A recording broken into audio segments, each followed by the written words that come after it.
Welcome to this video where I'm going to go through a deck list of the Crimson Dagger deck for Spell Chain. This deck uses the Crimson archetype from Spell Chain, and the goal is to sacrifice HP to do extra damage.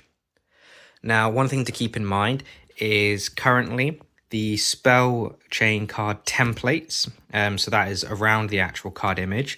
These are subject to change, but this is largely the design that we'll be going for launch. Now, all the cards have placeholder artworks. So what that means is either just stock images I've found. However, these will not be used at production. These are just placeholders while the actual illustrations are made. So I'll start by going through the core of this deck, which is Crimson Dagger. So Crimson Dagger is a damage spell, and you can see from the seals it's an attack spell and it's a crimson spell. So you sacrifice up to 3 HP on activation with a minimum of 1 HP. So when you do play this, you will be expected to sacrifice at least 1 HP. And then you'll deal 1 damage for each HP sacrificed. But if 3 HP is sacrificed, you deal an extra damage. So if you sacrifice 3 HP, you do 4 damage instead of 3. Now this is just to incentivize that higher risk, high reward gameplay. Do keep in mind, if you do sacrifice 1 HP while you're on 1 HP, you will lose the duel. So this is your main damage source. So sacrificing HP to deal that damage to your opponent with a +1 if you sacrifice 3. This is your main tool. So then we also have Crimson Bath. So you sacrifice 1 HP, and if you took damage from the previous spell, then you heal 3 HP. So of course the way Spell Chain works is it resolves in reverse order. So you play this card on the expectation your opponent is about to play a damage card.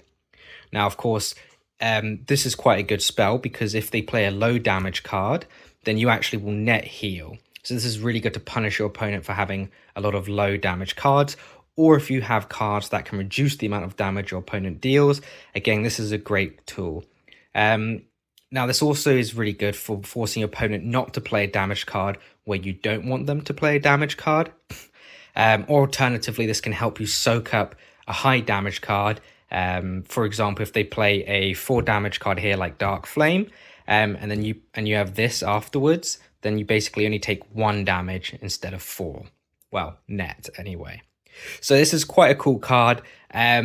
There's a lot of ways in which you can use this to manipulate your opponent. Of course, they could just counter it as well. So now we've got the ultimate card in this deck, which is a summon, Lady Millennia Blood Progenitor. So when you would sacrifice HP for a spell, if that spell deals damage, then heal for the damage it deals. And if this card is destroyed, you can sacrifice half your HP to prevent this card's destruction. So, of course, the key combo here is to have Crimson Daggers while you have your summon up. So when you deal, let's say, 4 damage just by sacrificing 3 HP, you actually will heal 4 damage as well if you deal the damage successfully. Of course, if you deal 1 damage with Crimson Dagger, then you will just gain 1 damage as well. So Lady Millennia is key to being able to be ultra aggressive with this deck. Now, I'll skip ahead and go to the other combo piece, which is Red Eclipse. Now, Red Eclipse, let me bring back the other card I just had. So Red Eclipse is a really cool continuous spell. So once you activate this, it will remain active for the remainder of the round. The maximum HP you can sacrifice for Crimson spells is doubled. So what does that mean? If you play Crimson Daggers while you have Red Eclipse active, the maximum of 3 HP is now 6.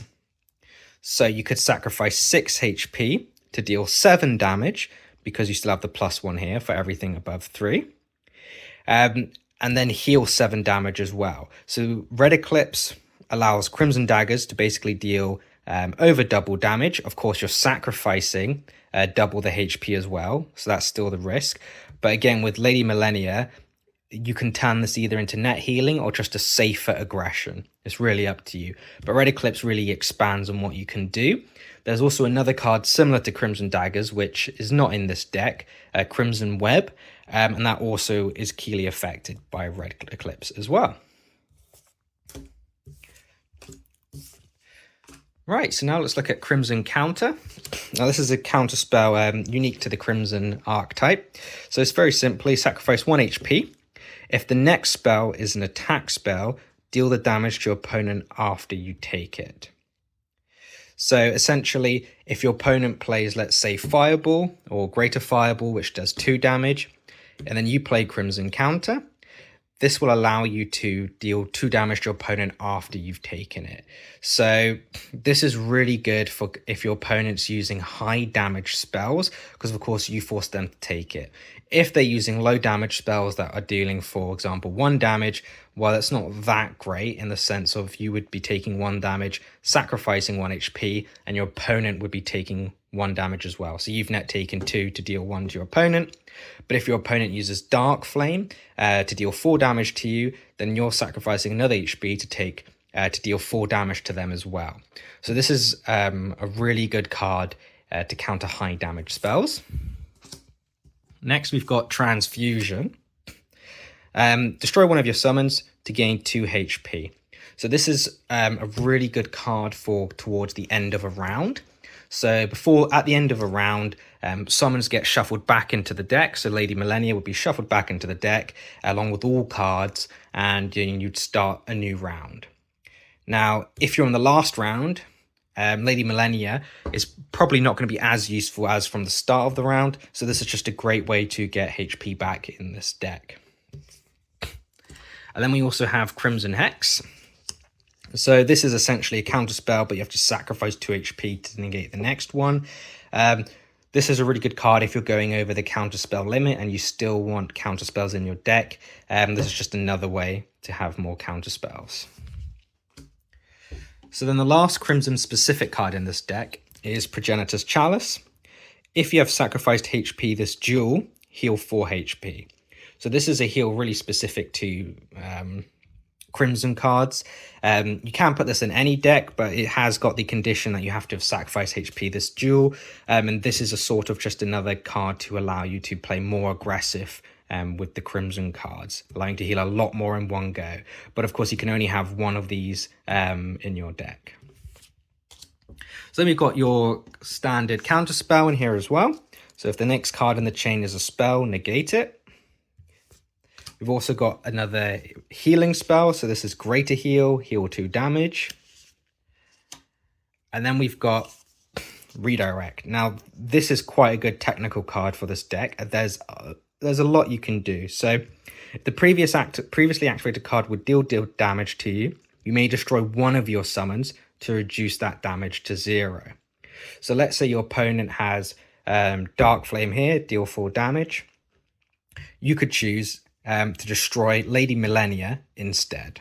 So if we bring Lady Millennia here, you could choose, actually, I don't want to take 4 damage, I'll destroy Lady Millennia. However, so then this would negate the 4 damage. But, interesting enough, with Lady Millennia's effect, you could sacrifice half a HP to prevent this card's destruction. So let's say you're on 10 HP. They play Dark Flame, that would deal 4 HP to you. Sorry, that's a bad example. Let's say you're on 6 HP. Dark Flame is activated. You redirect it to Lady Millennia to avoid taking 4 damage. You want to destroy Lady Millennia, but actually you use Lady Millennia's effect to halve your HP, so from 6 to 3, to keep Lady Millennia alive as well. Overall, you've actually taken 3 damage instead of 4. Now, of course, that's not really, depending on the situation, that can have a higher value to it or not. In some situations, you may just choose to sack Lady Millennia and destroy her, especially again if you're in the last round, or let's say you're halfway through, you're in round 2 or you're round 3, and you've already used all your Crimson Daggers, then there's not much value left to gain from Lady Millennia this round, so then you could just sack Lady Millennia. So that's what Redirect will allow you to do in this deck. We've also got Boulder. Now this is just a standard safer card to have. Now this is a good to add into the mix when you're sacrificing your HP a lot. This is just another damage spell that also at least lets you reduce damage as well. So deal 1 damage. If the next card deals damage, it deals 1 less damage. So this is really good just to give yourself more safety and sustain in this deck when you're not using Crimson Daggers. So then we've got Hailstorm, destroy one of your opponent's active continuous cards. Again, this is just a nice standard card to have in most decks. You never know what card your opponent's going to have in their continuous zone. For example, if you were against this deck, you would want to be able to destroy Red Eclipse, which is a continuous card. Similarly, with Maelstrom, destroy one of your opponent's active summon cards. Again, this is a good standard card to have in most decks, in case you need to get rid of a summon card they have.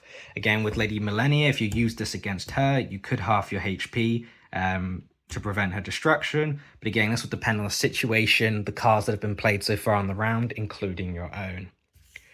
Got Spell Shield, a good standard way to block damage. Again, you've got a lot of healing in this deck, but it's still good to have one of these blocks just in case your opponent's racking a high damage spell, or for example, they're casting a spell as part of a combo that's going to do 10 plus damage. It can definitely happen. Then we've got Mana Overload. So this is a good one to have in this aggressive deck. All spells this chain deal double damage.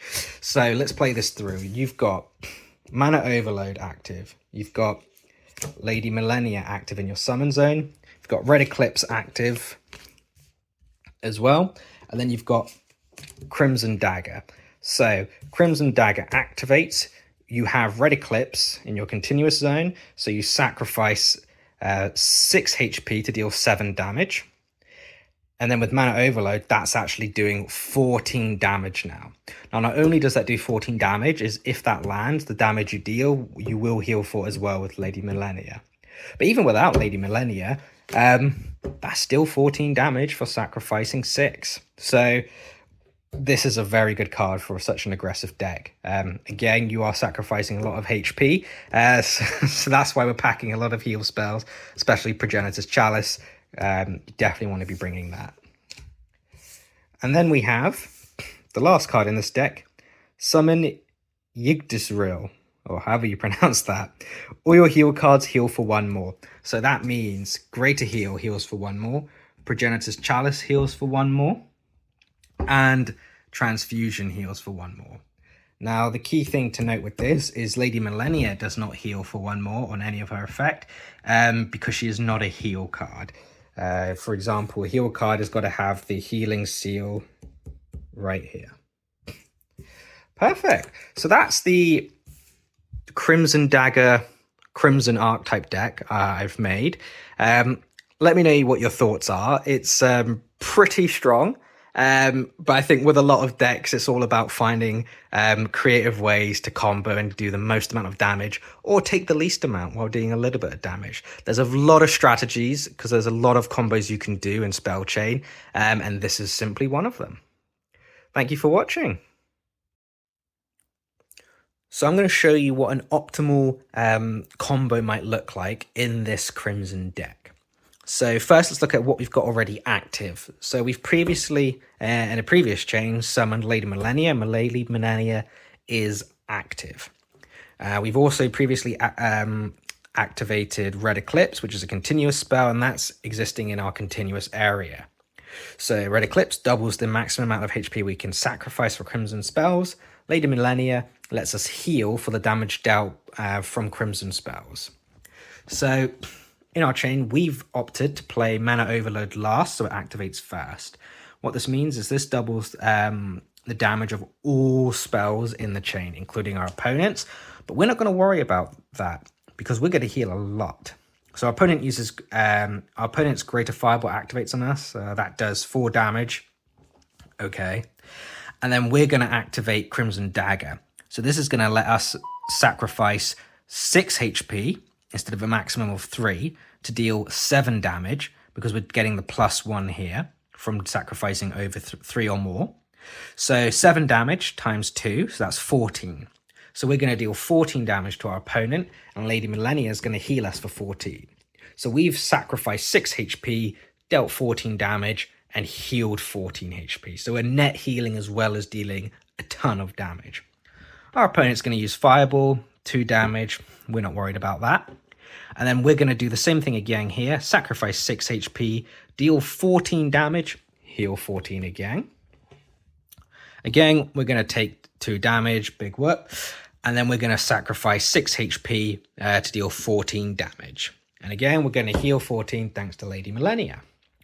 Now, that is what an optimal combo might look like in this deck. The thing to keep in mind, of course, is I've just put in cards that my opponent is playing in this scenario. But against a real opponent, you're going to have to deal with counter cards, counter spells, your opponent having a stronger card or having a combos. For example, if they've got a Dark Flame with Densify mana, Focus mana, they could be dealing 20 damage to you instead of maybe 4 because you've played Mana Overload. So there's a lot more to think about when you're dealing with a human in a real scenario. But the point of this is just to illustrate how you might play the optimal combo in this deck. Perfect. Thank you for watching.